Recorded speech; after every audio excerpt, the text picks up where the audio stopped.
गोबर या और कोई मैंगनी वगैरह होती है, नबी करीम सल्लल्लाहु अलैहि वसल्लम ने गोबर मैंगनी वगैरह से जो इस्तंजा करने से मना किया ना, इसकी एक और क्या वजह है, वो ये है कि हजरत अब्दुल्ला बिन मसूद रज़ियल्लाहु ताला अन्हु कहते हैं कि नबी करीम सल्लल्लाहु अलैहि वसल्लम क़ज़ा हाजत के लिए जंगल तशरीफ लेकर गए तो मुझे हुक्म दिया कि मैं 3 क्या है पत्थर लेकर आऊं। क्या लेकर आऊं? मुझे हुक्म दिया कि 3 पत्थर लेकर आऊं।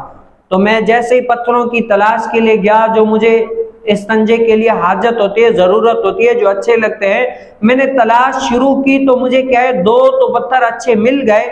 लेकिन एक पत्थर नहीं मिला सही वाला जो मैं चाहता था कि जैसा होना चाहिए। वैसे तो भाई जमीन के ऊपर कितने पत्थर है, लेकिन जैसा मैं चाहता था वे मेरी यानी पसंद के मुताबिक मुझे नहीं मिला। तो मैंने क्या किया, एक गोबर उठा लिया, गोबर उठा के हुजूर अलैहि सलाम की बारगाह अक़दस में पेश कर दिया और हुजूर अलैहि सलाम को क्या है पेश कर दिया। तो नबी करीम सल्लल्लाहु अलैहि वसल्लम ने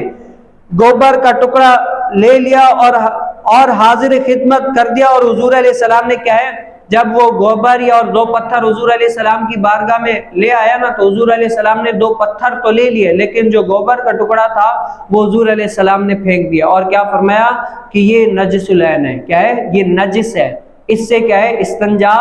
नहीं किया जा सकता, क्योंकि इस्तंजा जो इंसान करता है, जो इंसान के अंदर से गलासत निकलती है, ये तो नापाक है, लेकिन इंसान के जिस्म से निकलती है ना, जिस आज़ा से, वो तो पाक हो सकते हैं ना। तो पाक जो सही आज़ा है उन पर नजिस चीज लगाना ये सही नहीं है।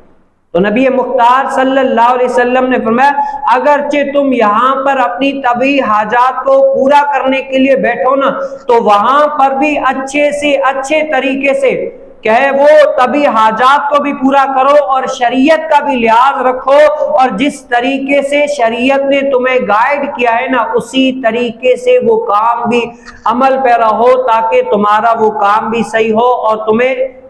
फायदा भी पहुंचे।